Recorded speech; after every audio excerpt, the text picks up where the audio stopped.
So today we're going to talk about the two terms, entrepreneurs versus intrapreneurs. Have you heard about it before? What is intrapreneurs? Maybe you heard about entrepreneurs, but maybe you don't hear about intrapreneurs.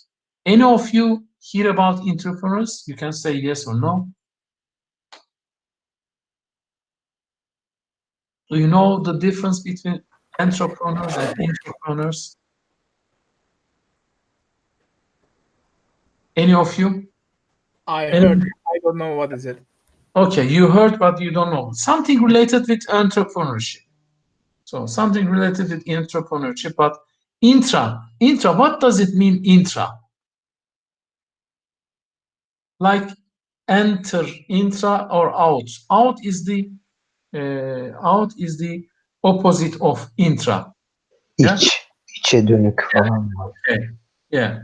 How can I say this one? How can we explain this one? Any of you? Entering the entrepreneur.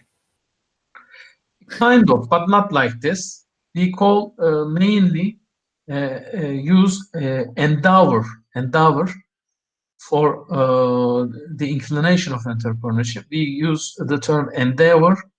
We have also foundation about endeavor, and also we use startup, startup for this term. But entrepreneurs is different.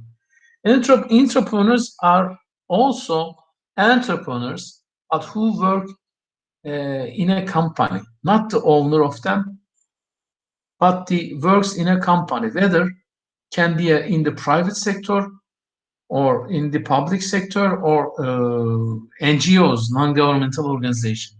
Someone who contribute to their institution or company to put a more value.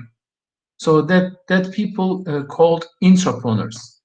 For example, if you work in Google and you develop a new program, but you are not the owner of Google, but you could be entrepreneurs, someone who contribute to their business, company, or public, or whatever.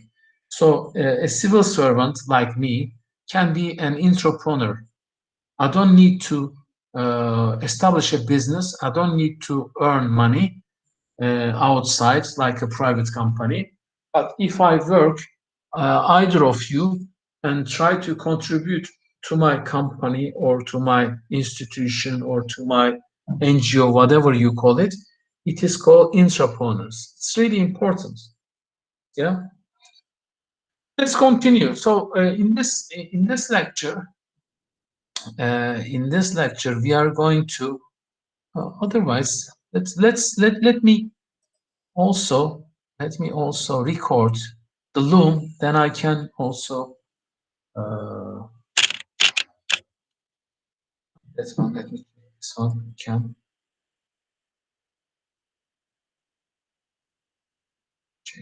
Let me record this one so that I can give the loom as well. Use another.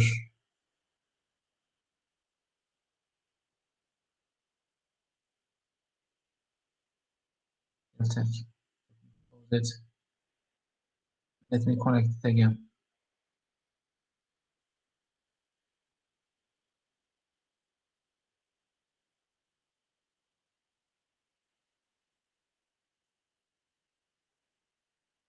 Not connected. Something is. Anyway, it is connected with others.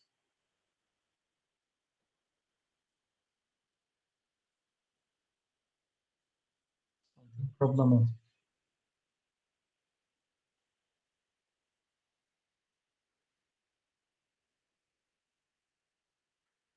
Cannot connect loom.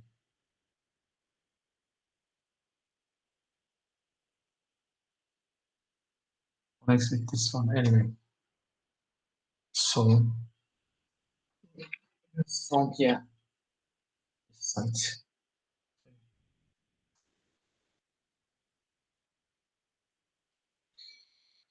Hang on. I'm going to record with this one and I'll present you.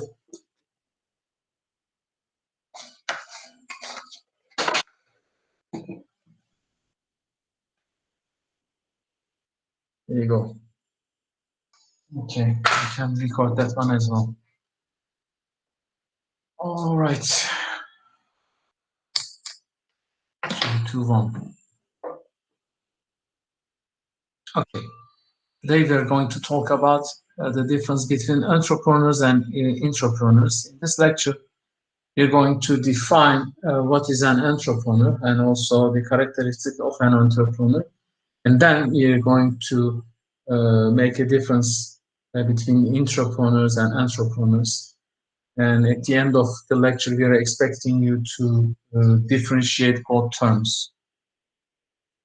So, what are those two characteristics, two different terms actually? So the entrepreneurs are people that notice opportunity and to see the opportunities in the market and take an initiative and coordinate the resources required for these things. And these kind of entrepreneurs, they create values rather than creating goods or services. In modern terms, entrepreneurs create goods or services or make a trade, but in modern terms, we try to focus more on to create value, to contribute to the economy. So the entrepreneurs are more than like business owners. They are they have the creativity and entrepreneurship characteristics. So on the other hand, reversing to the entrepreneurs, intrapreneurs are also seek the opportunities and see the opportunities and notice and perceive the opportunities in the market, take initiative to mobilize their sources. This is really important. The main difference between entrepreneurs and intrapreneurs. Entrepreneurs, they work in a large companies and contribute to the innovation to the company. As I already explained you before, as an entrepreneur, maybe you work in a big company like Google or Apple or in Turkey in a big company, you contribute to your company in terms of creating innovations, technology, these kind of things. In that case, you are accepted as an entrepreneur. So the entrepreneurs often become an entrepreneurs at the end, but in that case, this is the main difference. So the entrepreneurs who has the business owners work freely and independently to organize and mobilize their resources with their employees. On the other hand, intrapreneurs in a big company try to contribute in terms of their new inventions, creativity, technology, this kind of things. This is really important. So the intrapreneurs, they learn organizations and they have the creativity and innovation characteristics. And we call it learning organizations and developing organizations and big organizations always encourage and motivates entrepreneurs to diversify their products and goods and to fulfill the customers' needs and based on the changes in the sector. So the organizations they want to form for example, they wanted to be a product champions, like people who take ownerships of a product from concept to the market. So they want to be the leader in the market. They want to be the champion in the market. It works, a group of entrepreneurs, they kept separate from the rest of the organization. They are allocated to the organization and they are always creative and they kept in a private places. And new venture division is also another form of organization, and this kind of organizations allow a division to act as its own smaller company. Rewards for innovation is another form of organization, and they link innovation by workers to value rewards. So they always consider their contribution. They always reward them with this kind of things. So let's talk about the small business owners, especially. There are many definitions in the literature, but in United States, they generally, the small businesses is considered a company who has less than 100 employees. In Turkey, this is a similar situation there. They try to differentiate small company, medium company, and big companies in terms of numbers. In 1997 in the US, 22.56 million small enterprises in the United States, and the recent figure is more than that. And every year, more than half a million, which is 556,000 small enterprises are open nearly every month in the US as an endeavor, as small startups. But in 2 years' time or in 5 years' time, nearly half of them fail. But the important thing is that this kind of small people employs nearly half of the employed people in the whole United States. So that's why it's really important. In companies less than 50 employees are satisfied from their business. This is really important. So if you're satisfied from your business, so you can contribute more to your company. But you need to be happy with your work. There's a saying that you need to be happy in the work. If you don't like your work, you cannot be contribute to your company. In companies, especially below 1,000 employees, and between 50 and 1,000, nearly 1,000 employees, the satisfaction rate is 31%. So the employees, more than 1,000 employees in a company, the satisfaction rate is 26 points. So this figure shows that when the number increases and the satisfaction rate of the employees are decreasing. So it means that small companies employees are more satisfied, and they incline to satisfy from their jobs. These are really important. So you can see the satisfaction rate from 44% to the 28%. So there is an inclination to decrease this level. So this is the case in the United States, and we can see this kind of things, this kind of situation all around the world. So what is the advantages of a small business? Being a small business presents a greater opportunity to being rich through stock options, especially in the United States. And in small companies, owners and also the employees, they feel more important and they feel more secure, and their comfortable level is higher. When the company is getting larger and this kind of security, social security, and the comfort level is decreasing. This is the case. On the other hand, there are some disadvantages of being a small business, like guaranteed pay. The wages are always lower in the bigger companies, and they receive less benefits and expected to have many skills. So you need to be very skilled, and you need to work really hard in small companies, because you need to compensate other people's jobs. For example, one employee is missing, you have to replace with another one.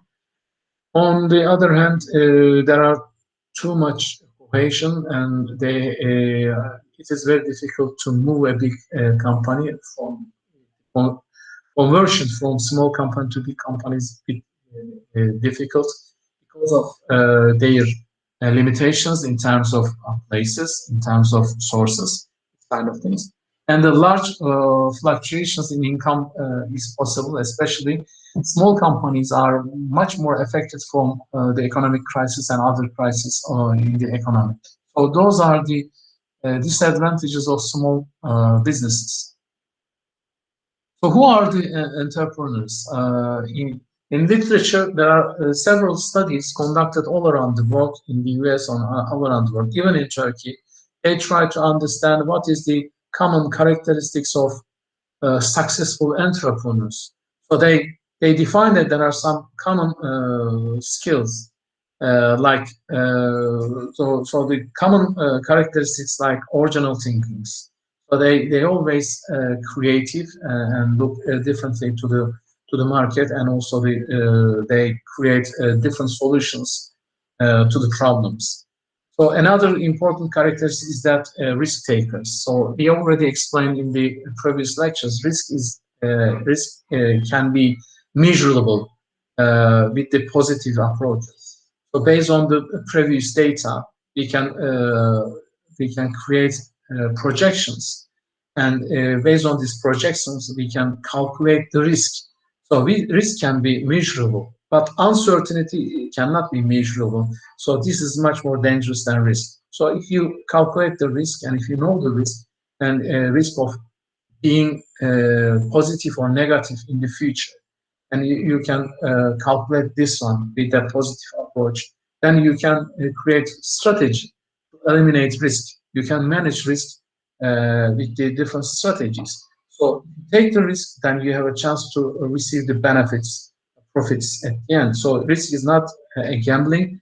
Risk is not a negative point. It is also a positive aspects. It's a kind of allocation of resources, allocation of your investments, one places to another.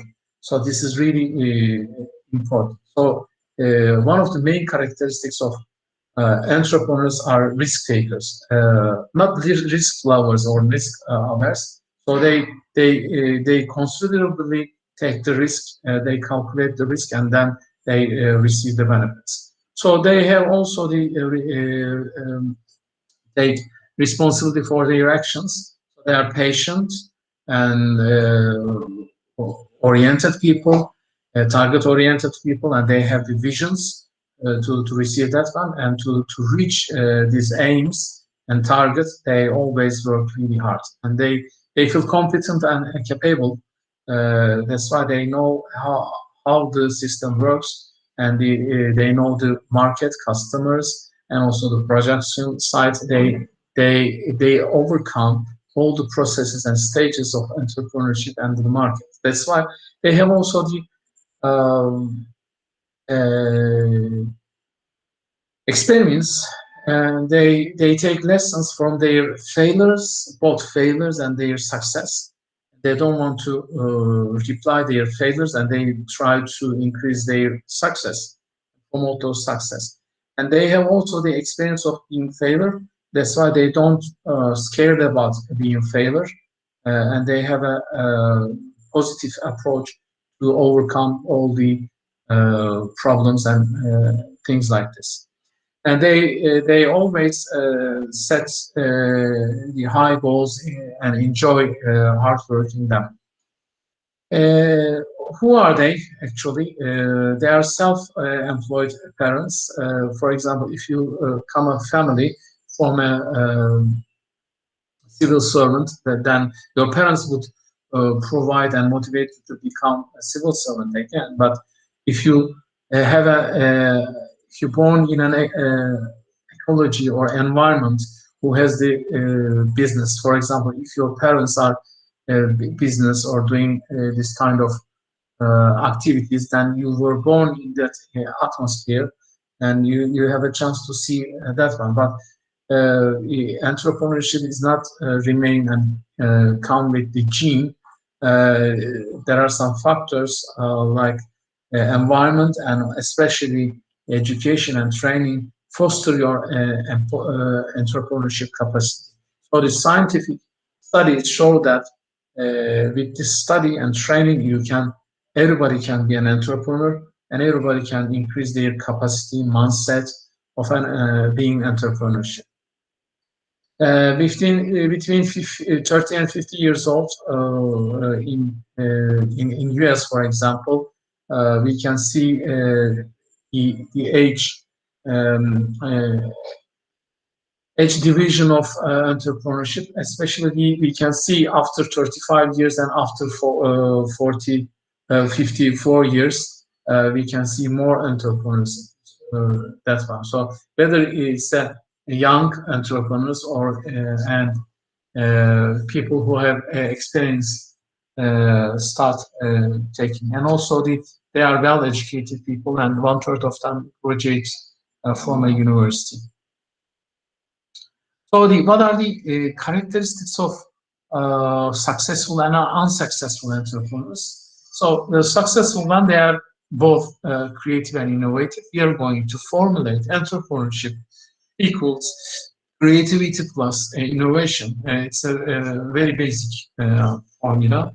And you need to have more characteristics, but it's really important. And they take position themselves shifting or towards a new markets and opportunities. They always see these kind of. They create new products, services, processes, and new delivery. So we are going to explain you the types of innovation. So those are the types of innovation, not only the goods, but also the services, but also the process, organization, marketing. Those are the different types of innovation. So entrepreneurs, entrepreneurs who have this kind of ability to change, to transfer the goods and services, to make their new marketing approaches, new organization, new logistics approaches, something like that. But the unsuccessful entrepreneurs, on the other hand, they are poor managers. So these are the main reasons for the failure. And they have the low work ethic. So the ethics is really important. You can earn money without an unethical things, but it's not going to be ethical, and it's not going to be obey the rules and this kind of things, and it's going to be the crime. So that's why you need to be very ethical. And those people are inefficient, so they cannot use their resources, time, and everything in a limited manners. So the successful entrepreneurs who are very fertile, very energetic, agile, and also people who use their resources in a efficiency level. So they don't have the plan, model, or the project. They don't have the strategy or roadmap, anything. That's why these are the main reasons for failure. So they don't understand from the finance. They don't control the finance. That's why they need to be careful. So as an entrepreneur, you need to not only take care about your production, manufacturing, but also you need to take care about your finance and other things at the same time. Technically produce something, but you cannot sell it, or you cannot receive the returns. So if you cannot balance your cost benefits, then you're going to be failure. So those are the characteristics of entrepreneurs. So the key personal characteristics and strong managerial capacities and competencies and good technical skills, all of them yields to successful entrepreneurs. So the key personal attributes and characteristics are, as I explained before, entrepreneurs are made with experience, education, training, this kind of things, not born. Actually, many of these key attributes are developed in early life. Of course, the environment and ecosystem is really important, but like family environment role, but education really matters and makes a really big difference. And they tend to have self-employed parents and who tend to support and encourage independence, achievements, and responsibility. So if you were born in this environment, you're going to have a chance. So we always talk about the nature and nurture. So the nature comes with the genes, some of them, but the nurture, it means that the environment you were brought up and also the education and training you receive is much more effective than the nature.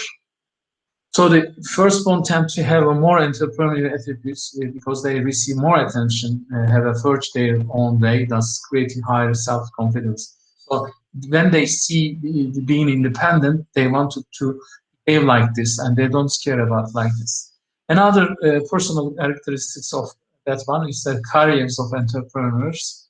The idea that entrepreneurial success leads to a more entrepreneurial activity may explain why entrepreneurs start multiple companies over the course of their career life. So they don't scared about being failure. Even if they failure, they know how to stand up and continue and sustain their businesses. So this is also related with the culture as well, especially in Oriental culture. People are fail. When they fail, they feel really depressed. But in, for example, in US, when a company go bankrupt or when an entrepreneur go bankrupt and fail, then they can stood up and establish another one.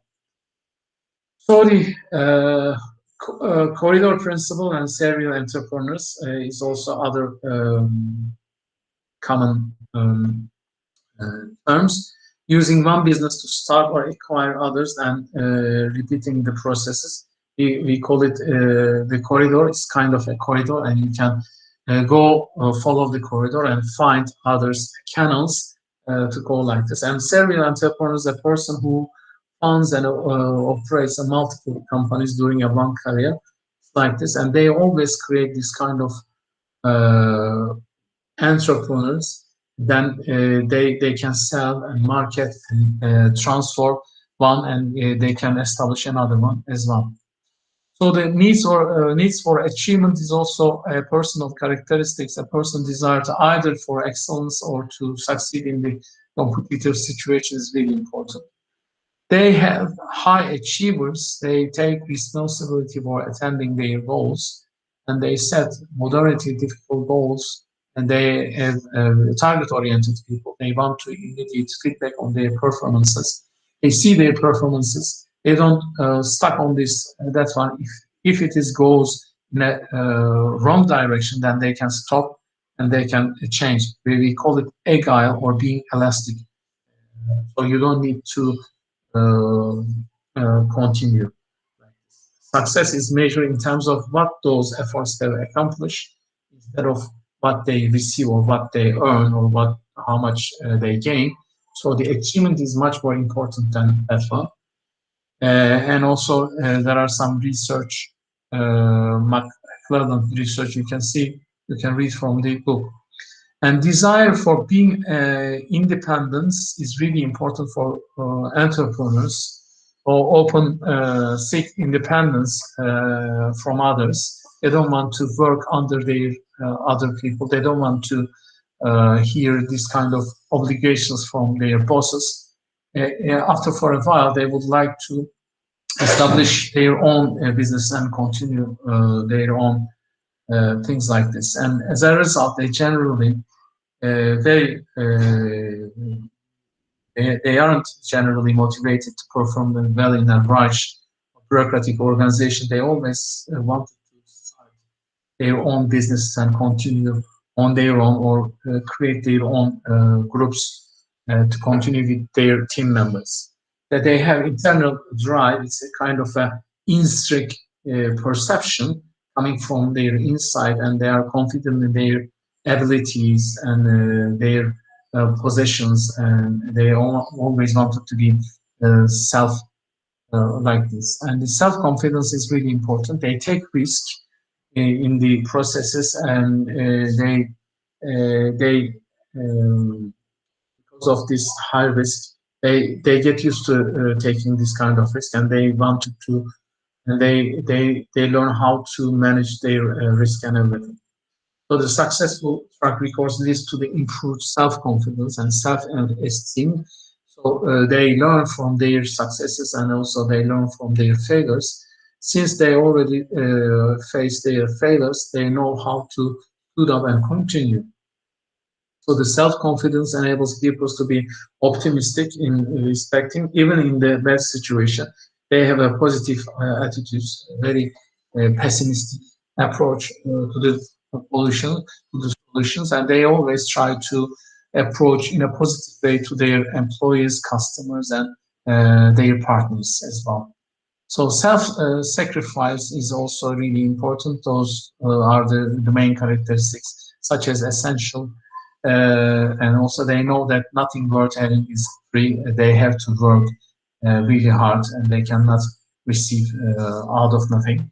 And success has a high price, and entrepreneurs have to be willing to sacrifice certain things like ignoring their family. They have to work really hard, long time, even in the weekend. They have no holiday, this kind of things, and they have to work really hard. So they have to sacrifice from their life, from their family and friends, everything.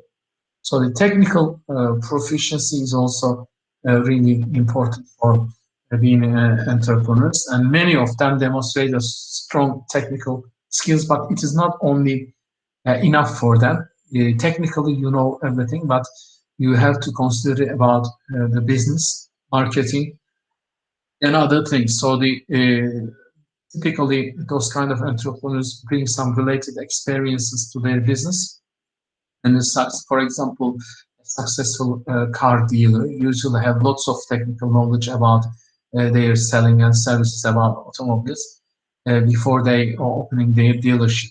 So they don't market their cars, but also they need to know all the technical capacities and characteristics of things. So they're especially important in the computer industry. You have to know in a technical aspect of everything. At the same time, you have to have a marketing skills. So before we continue, let's have a some break.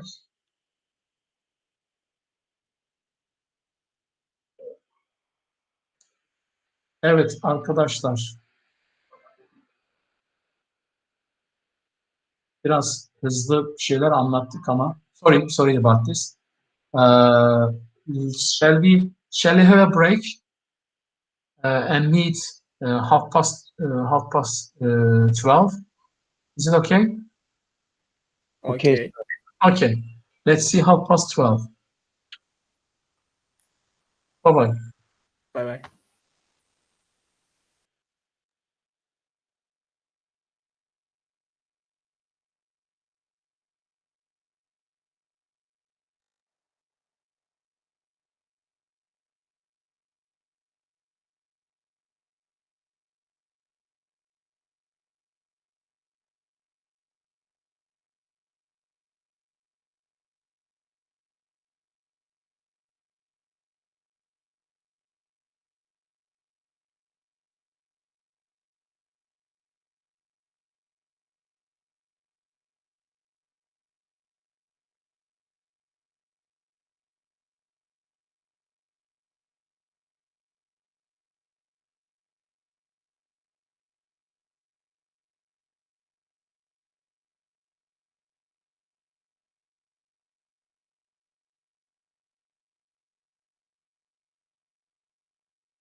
Yes.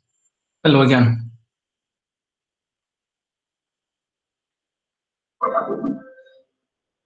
Okay.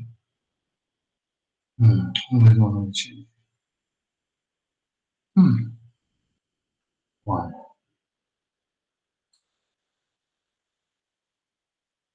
Okay, friends. Hello. Hi again. Hello. So, any questions related to the previous one?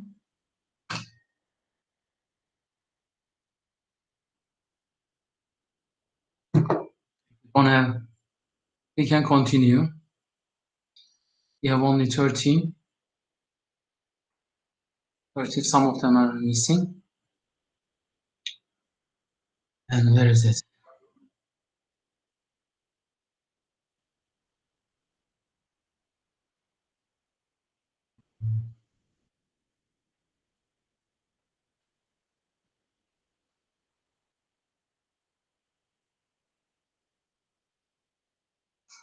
Okay, I already recorded the lecture, and also I sent you the link to the class. You can see that from the flow. Must be there.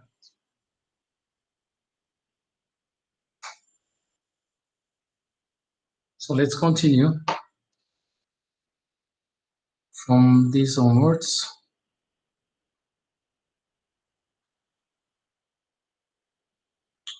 Stay there.